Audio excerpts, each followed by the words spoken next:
I wonder which Pokemon we'll meet today.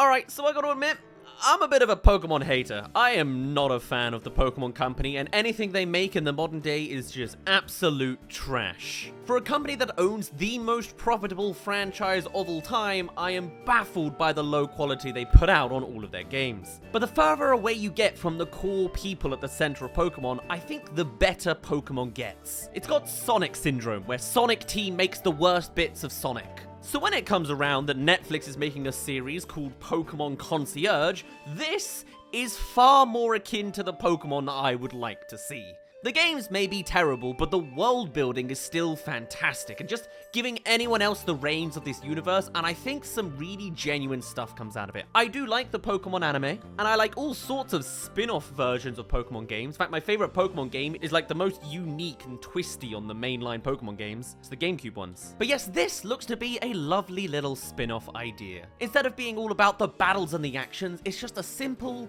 relaxing slice of life tale. And what's more, it's all done in stop-motion animation, which is just, mwah, so artsy and so brilliant. I love seeing the fabric-y textures on every Pokemon design. The necks are a little weird, like the main character Haru has an incredibly long pencil neck, and I will not really get used to that, but either way, making a slice-of-life little Pokemon tale seems really wholesome. Now, as I said, this series is being done by Netflix of all people, and is being animated by Dwarf Animation Studio, though their past works haven't necessarily always been stop motion, but they have done things like Rilakkuma and Kaoru, My Dad and the Bounty Hunter, Miraculous Ladybug and Cat Noir, and Monsters at Work as well. They're a proper good B-team animation studio. And this whole series just looks adorable and relaxing, you know? It's just something nice to have. Set on a tropical island, it's just working at a resort as a novice concierge. So the few synopses I've found about this series go as follows.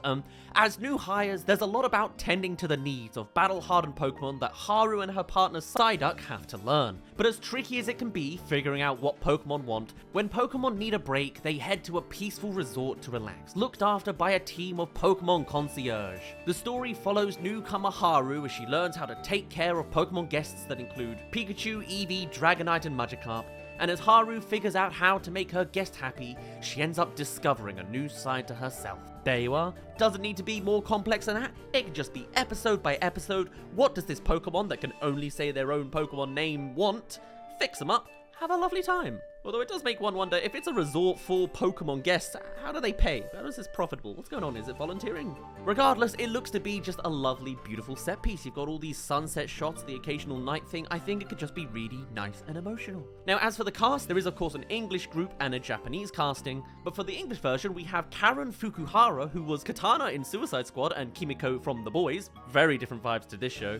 You have Imani Hakim, who was Dana from Mythic Quest, and Josh Keaton, Spider-Man in The Spectacular Spider-Man, as well as Ocelot in Metal Gear Solid 3 Snake Eater, and young Hercules in Hercules. Another minor description I found was that though Haru and her partner Psyduck have to learn about tending to the needs of battle-hardened Pokemon, it'll be as equally a big challenge figuring out how to get along with co-workers Eliza and Tyler, which are the other two cast members I mentioned. And though I'm sure there's a way to watch this show in Japanese as well, if you're interested in the voice actors for that, because they have a lot more of an anime background, we have the likes of Non as Haru, known for In This Corner of the World, Ai Faruz, who is Jolene in JoJo's Bizarre Adventure Stone Ocean, Okunu Aita, known for Yell, and Takamura Yoshiko, who did Tiger and Bunny, or she's Louisa in Resident Evil Village as Watanabe, another character. Now that you're halfway through the video, come subscribe if you haven't already. Were you aware of this Netflix news? If not, I can be your source for it.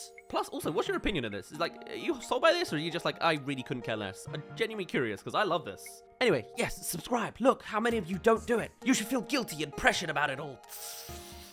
Alongside this clearly chipper little low-stakes series, we also have a main theme being done as a notable part of the marketing by Maria Takeuchi, who is a legendary singer known for their legacy in city pop Japanese music. Back in the 80s, you may have heard her voice in recent years. She's the lady that did Stay With Me. And now she's got a new main theme for this series saying, have a good time here. It's just lovely. I do have a couple questions though. Taking the Pokemon world and just making it something more charming and less battle-focused just seems like a good direction to go. And it's not all the new Pokemon that exist, or just Generation 1. We see all sorts of Pokemon. Just in the trailer alone, we see Panpour, Wingull, Rattata, Eevee, there's Charmander, Hoppip, Dragonite, Chandelure, the other Pan monkeys, Pansage and Pansear, that's what they're called. Mudkip. I mean, I guess if you count the shirt as well, you've got Blossom and Oddish, Pidgeotto. Of course, there's Snorlax, a Seal, Dedenne, Diglett. I think I saw a Metagross, Ferret, Wooper. Of course, also, there's obviously the Psyduck right up front and center. Bulbasaur, Pikachu, even though I think they're going to try and avoid having Pikachu so prevalent up front and center. Magikarp. Then again, I could be wrong. Actually, this one screenshot shows a bajillion Pikachus. And a Graveler in the background. There's a little bit of variety across the generations. It's not all Generation 1. I think it's the correct dose of Pokemon that are known and popular, and maybe it could do with some later Generation 1s, but I really don't care about them, to be honest. In an interview herself, the main voice actor, Rena Nonin, also said, "I'm sure we've all felt like we are bombarded, under pressure, or that we don't want to get up and keep doing what we've been doing and just give up. But when you see the show, it's really therapeutic and it makes you want to try and be the best you can be. This is through and through just a side project by Pokemon, but one that I can really get behind." But it's not without its flaws. One of the weird things I found as well is this is very clearly like a summary Sun time series, right? That's not a surprise when you look at the visions of all this. It comes out December 28th. And I made a comment about this actually on the original trailer, and I've got a whole bunch of people replying saying, "Australia, dumbass." But is this set in Australia? I didn't hear any Australian accents. I mean, sure, yeah, I guess it could just be a resort in the Southern Hemisphere.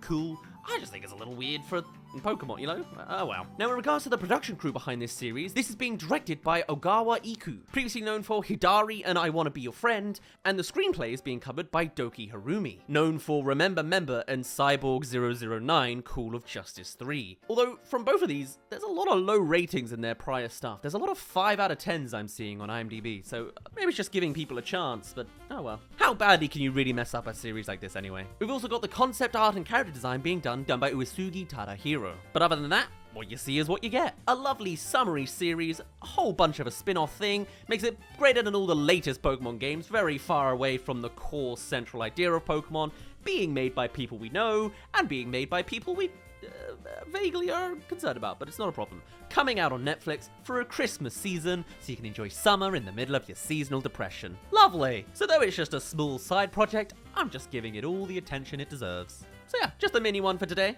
and I'll end it off here. My name's been Daz. You didn't really care. Now, if you don't mind me, I'm gonna go to the cinema now and watch Trolls 3 by myself as a creepy 27-year-old man in the corner. It's gonna be a lovely evening, and I'm sure I'll tell you all the terrible bits about it as we go. Oddly enough, even the cinemas around me don't want to show that movie. There's one showing, and it's way in the evening.